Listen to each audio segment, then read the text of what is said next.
Oke, baik. Bismillahirrahmanirrahim. Assalamualaikum warahmatullahi wabarakatuh. Selamat malam teman-teman semua. Semoga kita sehat selalu ya.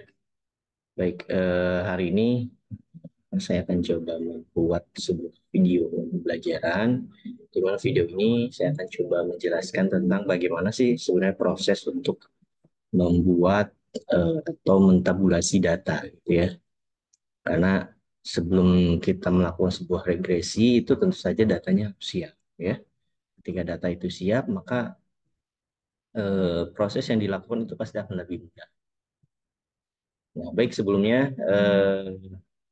kita akan coba membuka dulu ya tampilan dari apa namanya SPSS ya. Saya harap teman-teman semua sudah menginstal SPSS ya. Sebenarnya boleh berapa saja SPSS-nya karena tidak jauh berbeda lah gitu ya.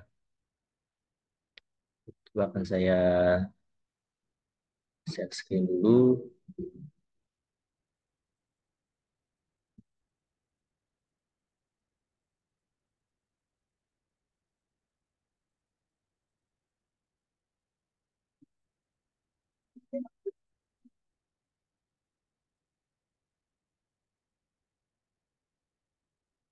Oke,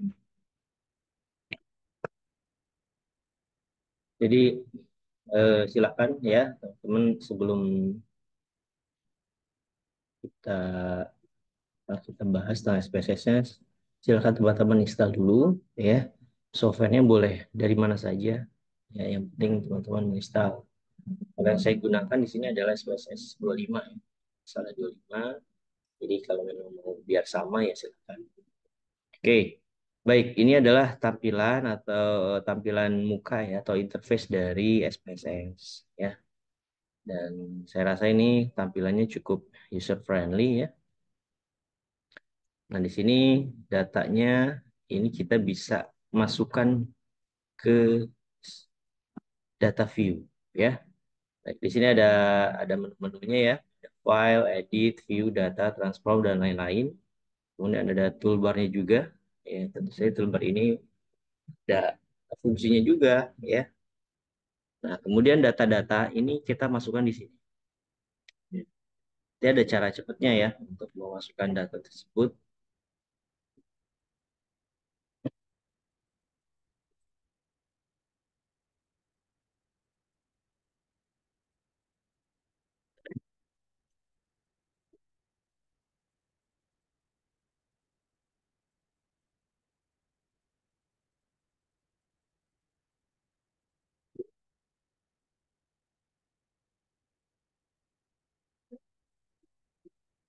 Oke, baik. Nah, di sini ada namanya data view ya. Data view. Kemudian ada variable view. Data view ini adalah menu atau interface untuk menampilkan data. Ya, lalu ada variable view. Nah, variable view ini adalah format untuk data tersebut, ya. Karena data juga yang kita inputkan itu ada beberapa jenis, ya. Ada nominal, ordinal, interval, rasio, gitu ya. Nah, itu juga akan mempengaruhi bagaimana cara memproses datanya. Jadi teman-teman pastikan sudah memahami betul eh, data tersebut jenisnya apa, ya. Memang belum saya beritahu ya ke teman-teman, nanti mudah-mudahan di pertemuan yang apa langsung kita akan coba tahu bahwa eh, contoh data nominal itu seperti apa, ordinal itu seperti apa ya, interval, rasio seperti apa, dan perbedaannya bagaimana, ya. Nah, baik di sini ada menu bar ya, ada toolbar juga, kemudian di menu bar file, di transform dan lain-lain. Di sini kita akan bermain bagaimana cara mengaksesnya ya, memprosesnya sehingga didapatkan data yang kita inginkan lah gitu ya.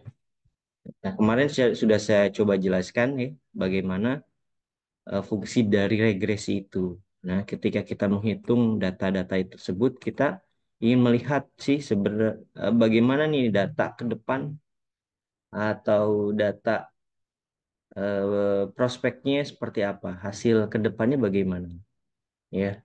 Kita akan eh, menghitung lah ya, akan memprediksi gitu ya, data kedepannya seperti apa, hubungannya bagaimana, kuat atau tidak. Nah, itu adalah fungsi dari regresi itu yang kita gunakan menggunakan SPSS. Nah, yang perlu teman-teman lakukan adalah teman-teman harus dan wajib mempersiapkan data tersebut di Excel dulu, ya. Data di Excel dulu silahkan disiapkan. Bagaimana cara menyiapkannya? Nah, ini yang nanti teman-teman coba siapkan apa untuk oleh-oleh ya, oleh-oleh Lebaran. Nah, jadi nanti minggu depan teman-teman nggak usah masuk secara online atau offline ya. Nanti silahkan lakukan untuk proses penginputan atau penginputan datanya ya. Kita mentabulasi datanya. Oke, jadi silahkan disampai libur Lebaran lah ya. Jadi setelah Lebaran kita masuk lagi. Saya harap datanya sudah harus siap. Gitu, ya. Nah, misal saya punya punya penelitian tentang pengaruh pengaruh profitabilitas, misalnya profitabilitas, kemudian profitabilitas, lalu CSR terhadap nilai perusahaan. Nah, profitabilitas ini kan X1 ya, X1 ya, kemudian CSR itu S2, Y, kemudian nilai perusahaan adalah Y, ya. Nah, jadi teman-teman silahkan gunakan tabulasi untuk menginputkan data tersebut, ya. Excel ya, tabulasinya di Excel X1 ya, X1, X2 dan Y. Profitabilitasnya menggunakan apa? Ya, menggunakan rumus apa? Misal RO ROE misalnya. Nah, ini cari gunakan sheet baru untuk menghitung ROE-nya. Rumus ROE itu apa aja? Laba bersih misalnya I modal sehingga didapatkan ROE-nya. Nah, jadi seperti ini ya. Kemudian beri nama perusahaan, kemudian tahun ya. Jadi silakan cari di laporan keuangannya, cari di laporan keuangannya, misal nama perusahaannya adalah Gudang Garam, GDRM misalnya, Gudang Garam. Biasanya kan ada singkatan kan untuk perusahaan-perusahaan yang listing, misal BBCA gitu kan, tahun 2018, 2019, 2020, 2021, 2022. BCA,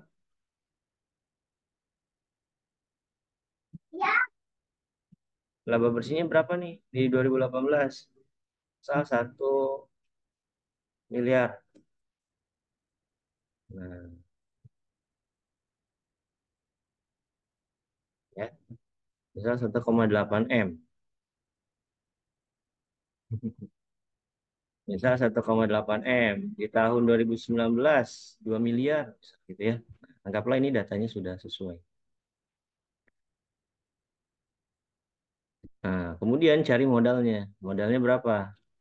35 triliun misalnya.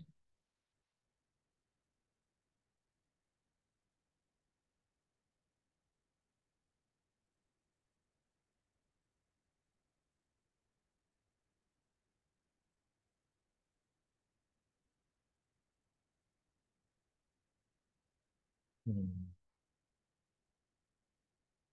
ya. Misal 350 miliar dah ya. Oke, anggaplah datanya berbeda.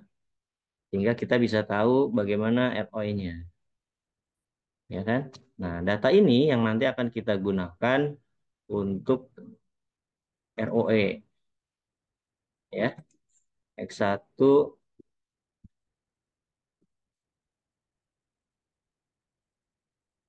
itu. Ya, data ini akan kita gunakan untuk mencari X1 sehingga dapat datanya. X2 bagaimana? CSR. Ya sudah, bagaimana cara teman-teman menghitungnya? Yang Y juga seperti apa untuk nilai perusahaan? Nanti kan masing-masing ada alat ukurnya, ada alat hitungnya, ya ada rumusnya, sehingga nanti didapatkan data. Gitu. Nah, data ini yang akan kita gunakan dan mencari hubungan antara X1 terhadap Y, X2 terhadap Y. Ya, jadi silahkan teman-teman kerjakan ya selama hingga setelah Lebaran ya. Silahkan kerjakan data tabulasinya karena data ini akan kita gunakan untuk menghitung, untuk memproses, menganalisis datanya di SPSS ya. Jadi silahkan malam ini teman-teman sudah mulai untuk mencari laporan keuangannya ya. Mau apa bagaimana cara mencari laporan keuangannya ya, silakanlah teman-teman bisa mencari dari mana saja.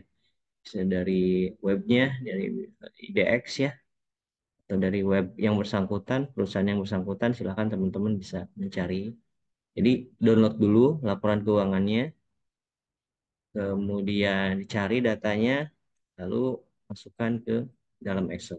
Jadi baru minggu berikutnya kita akan coba proses ya, kita analisis menggunakan SPSS. Bagaimana dengan data yang eh, kualitatif? Ya sudah, kita coba saja yang kualitatif ya. Teman-teman coba cari data di internet lah. Ya, cari data di internet, rasa banyak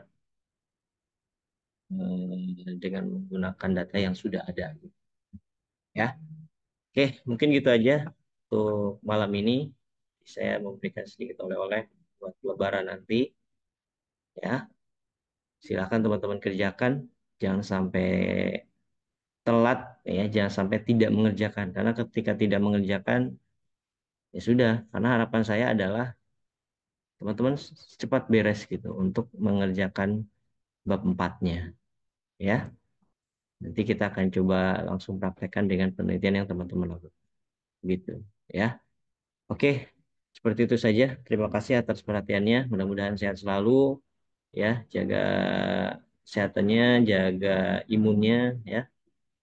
Dari saya sekian. Assalamualaikum warahmatullahi wabarakatuh.